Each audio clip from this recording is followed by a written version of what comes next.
Celtic Park, where legends are made. They've certainly made a few more legends in the last few days. Celtic are champions of Scotland again for a 53rd time. I was at their game against Hearts at Tynecastle yesterday, where they mathematically wrapped it up so that nobody else could catch them with 4 games to go. They've scored 105 goals. They've been in absolutely incredible form, and Ange Postecoglou has got them playing in a way that I don't think Celtic fans have really seen. Obviously they've had a lot of success down the last 10-15 years, but just the way they seem to be playing under Ange seems like something fairly new, which is hard to do again with how successful Celtic have been and how good they've been over that time period, the last 10-15 years. But we are going to be speaking to YouTuber and Celtic fan today, Ryan Fitzsimons, Ryan118.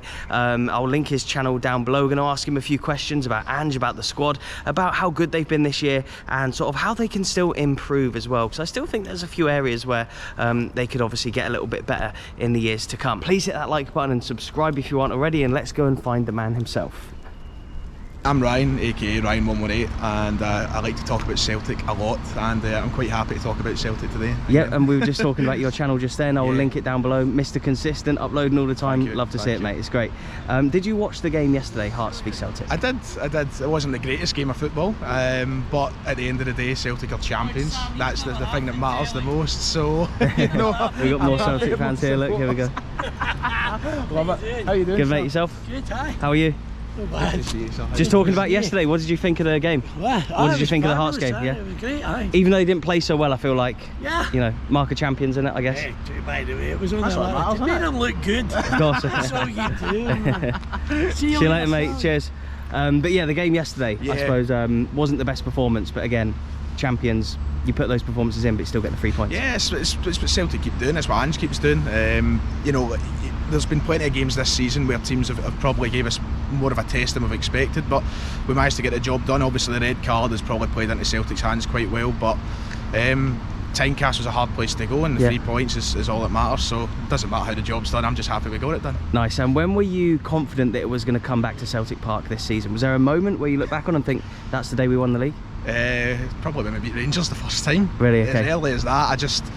I know it's probably quite bashful, like quite confident or cocky, but I mean, when you batter your rivals and that early, I think it just sets the tone. Yep. And I think that we all knew from the very start that Rangers were in a position with Gio where there was a little bit of animosity in their own support, and obviously as weeks went on, the job security got more and more, and meanwhile here we were just beating team after team, scoring goal after goal, and I just really didn't have any doubts for the start, to be honest. I feel like the season, especially with the World Cup, has felt it felt like 2 seasons in a way. Like it's a weird one when you look back on it, but for me I feel like the league was won and lost at McDermott Park. I feel Rangers lost a big game there, and then you had your 93rd minute conceding, and then Giakoumakis went and scored. I feel like that was a big moment as well. Do you know what, you're right, because that feels like so long ago as well. It doesn't feel like 2 seasons ago. Yeah, it doesn't feel like it was in the same season, especially because Giakoumakis is gone as well. He's no longer here, so it's crazy. But you're right, it's moments like that that always give you a kind of like, yeah, this is it. You know, they're the kind of moments that go, you don't win league titles when stuff like this happens. This is going to happen. Who's been your player of the season? See, this is one of the questions that the answer changes by the minute. I think it would be hard to look past Kyogo, to be honest. Yesterday, getting another big goal, it shows you the kind of goal he scored yesterday just kind of speaks for the player he is. He doesn't need to touch the ball, he doesn't have to be in the game. Give him one opportunity, give him one touch, and it can be in the back of the net. And you're looking at probably the most impressive season a striker's had at Celtic since maybe Henrik Larsson. You look at the quality of the goals he's scoring, the quality of everything that he does. I just can't look past him. He's been unreal. Of course, yeah. He's always going to be the main man, isn't he? Scoring the goals. And who would you say has been your young player of the season then? Because Kyogo's what, 28, I think. Yeah, people think he's younger than what he is, but he's your young player of the season. He's got a young face, isn't he? So it's like, it's weird when you think of it, what his actual age is. I don't know. A young player of the season. Wow. Matt O'Reilly's been brilliant. I think he's been somebody who's came under a bit of criticism throughout the season. But I don't know, Matt O'Reilly or Liel Abada, probably one of the two, but I'll go for O'Reilly.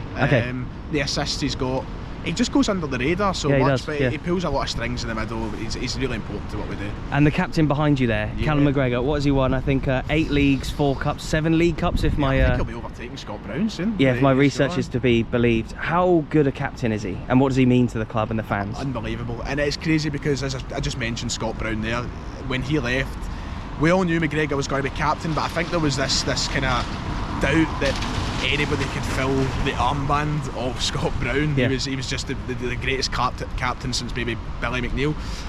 But McGregor's came in and seamlessly he's just been brilliant. On the park, off the park, he's so important to everything we do. And you've seen it even playing with a mask on at the start of the season. Yeah, that's right. He's just flawless. He's He'll brilliant. go for it all, won't he? Yeah, he'll play for exactly. everything. And another trophy to lift soon, so that's Absolutely, good. yeah. Another league title like that one up there, Brilliant. and potentially another treble as well. But what does the team shape mean? And like, obviously, I feel like over at Ibrox, obviously you're going to get comparisons with Rangers. Yeah. I feel like they don't know their starting 11, but you always seem to know your starting 11. That front three, midfield three can interchange a little bit, but the shape's always the same. Yep.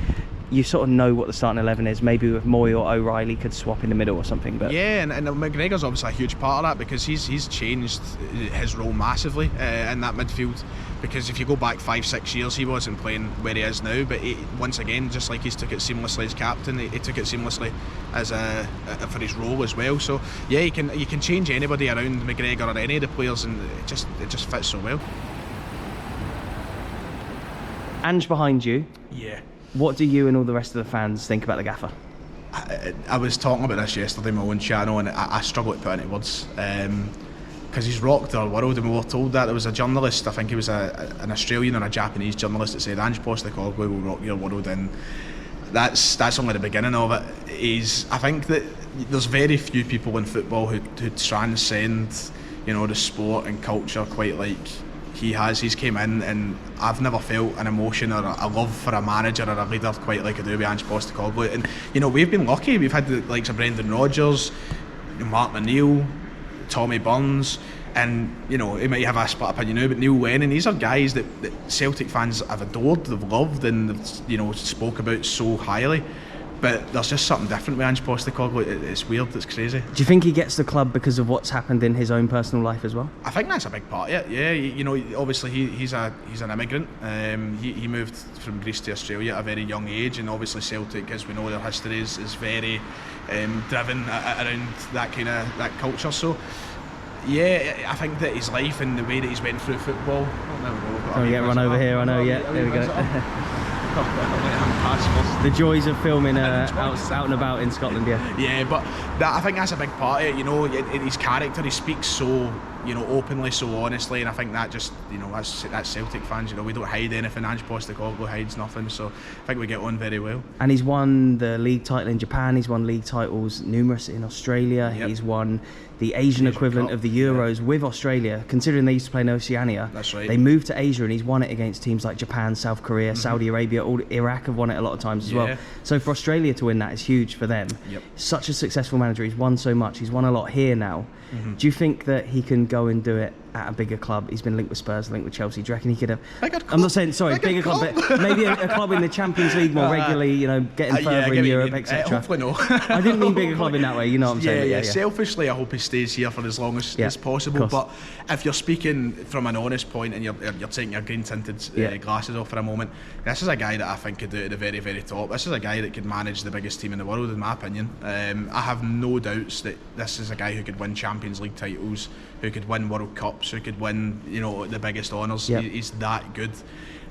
Celtic gave him a chance, and I think it's only a matter of time before somebody else probably wants to give him a chance. But it's amazing this is his first job in Europe, and I didn't mean bigger club. No, don't worry. I think I meant more money, more getting further in maybe the Champions League as well. And obviously, you look down in England, and the resources that could be available to Ange Postecoglou could change his career, change a football club. But keep him here, please. What do you think the future holds for Celtic, and where can they improve for next season? Where we can improve is actually a tough question, because I've been thinking about that a lot, and I'm like, where do you improve? It just seems perfect at the minute. But as always, and as Ange Postecoglou has been very honest about, we'll see players leave, and we'll have to replace them. So it's just kind of take it as it goes. We'll see who goes, and we'll replace that. And I've got any rumours who do you reckon will go and who do you reckon will come in? I think we'll see the likes of Lee Labada go. I think he's the main one. I think he's been very open, and we've heard other sources say that he could be off. So, but when you look at the recruitment under Ange, we've replaced everybody who's went out the door, and we've replaced them well. So you don't have any fears about Abada, who's a quality player, and I wish him the best if he does go. But I have no doubts that we'll replace him. In the future, wow. Europe as well, maybe. I feel like that's the next big step. That'll sort of define Ange's legacy. I feel like Europe. Obviously, we're guaranteed Champions League again next season, and you obviously alongside that hope for a lot of luck in the draw. I mean, I'd give this the easiest group. None of this glamour tie nonsense. It's just one of the easiest group. But I think that's the next big step, because domestically we've done everything that we can do. Yeah. So I would like us to go on a run. You look, obviously, as recent as last season, Rangers getting to a final. Celtic need to try and make strides towards that, and I'm not saying final next season, but what I'm saying is I'd like us to go get to knockout stages, make a run for things, because we've got the quality, we've got the support, we've got everything in place. We just need to execute that final part. Absolutely. And we spoke a little bit about this off camera. Obviously there's going to be big comparisons drawn between yourselves and Rangers, being from the same city, being so successful, both clubs being the two biggest clubs in Scotland. What do you think you've done this season that they haven't, on and off the pitch as well? Why do you think you are looking like you're so far ahead of them? It's just, I think we're just light years ahead of them in every single department, and I don't mean that in a disrespectful way. I've always been as honest as possible. And no, I understand you're balanced in what you're saying. But I just think that you look at Rangers, and from the very get-go this season, I feel like there was a lack of confidence over there, and there was a lack of identity, and then they sacked their manager so early on, and now they're changing everything. And I think you look at the boardroom, the Rangers fans have been very vocal, they've been very disappointed, whereas here we've appointed a new CEO who's hit the ground running. We've got a team who get it. We've got players who are happy to be here, and I think that's a big problem at Rangers just now. I think they need rid of the players. Did you see the Morelos comments from Beale yesterday? Exactly. Like I think that at Rangers there's been a lot of, and it was very similar to our COVID season. I think there's been a lot of dancing around the details, and instead of just being honest and getting things done, they've just kind of let it linger, and that's just made it worse and worse. Whereas here, things have just got better and better. So there's a big connection between the fans, not just with the fans, the players, the manager, but also in the boardroom as well, you feel like? Nowadays, it's crazy, because, and I've been very vocal about my opinions on the board, and I think that there's still things they can do to be better, but right now is probably the best relationship that the fans have had with the board, and I think the guy that deserves the credit for that the most is probably Ange Postecoglou. I think he's helped bring together all sides of the club, but right now probably the best it's been in a long time, and if they keep doing the right things in the summer, then that will probably continue. And obviously the cup is still to come. You've won the League Cup, you've won the league. Yes. Just final thoughts on this video, on today, on the league, on the season. Unbelievable. The best in my lifetime as a Celtic supporter, and if we get this treble, that's 5 trebles in 7 years. That shouldn't be happening, but somehow it is. It's like a dream, and long may it continue. God, look at this. The weather's been absolutely shocking the past, year. But yeah, it was great to get Ryan's thoughts there on some of the points from this season, player of the season, how he and all the rest of the fans have connected with the manager and even the board. Like, just really interesting to get his thoughts on sort of where things are different between Celtic and Rangers. Like I said to him, always the comparisons are going to be there between the two. It's just interesting to see like where one club is compared to the other, especially when you consider how Rangers won the league a couple of years ago, Europa League final last year, then for Celtic to win the treble this year. Celtic have really kicked on, whereas Rangers seem to have regressed a little bit. I think he's very balanced in what he says, but yeah, obviously Morelos not wanting to be there, you compare that with like Kyogo. Oh, I don't know if Morelos doesn't want to be there, I obviously don't know him, but Michael Beale's comments yesterday, but you compare that to like with what Kyogo does here for Celtic and the connection with him, the fans and Ange, and just looking like they want to be here, all the players and stuff. But football can obviously change quickly, but yeah, at the moment Celtic are obviously complete top dogs when it comes to Scotland. So I just wanted to get a real Celtic fan's thoughts on the league winning campaign, as I didn't get to speak to any after the game yesterday. Again, check out that video from yesterday, absolutely great atmosphere inside Tynecastle from both sets of fans. But yeah, Celtic champions again and going for the treble this season. Obviously it's not completely sewn up yet. I give Inverness and Cali Thistle a small chance. They are Celtic's bogey team when it comes to the Scottish Cup, but in all likelihood obviously Celtic are massive favourites to win the treble. Yeah, let me know in the comment section below, Celtic fans and fans who don't support Celtic, let me know in the comments what you have thought about this season in the Premiership, specifically up the top, and what you thought, who's their player of the season, young player of the season, and what you think like the future holds for them. Thank you so much for watching, and goodbye.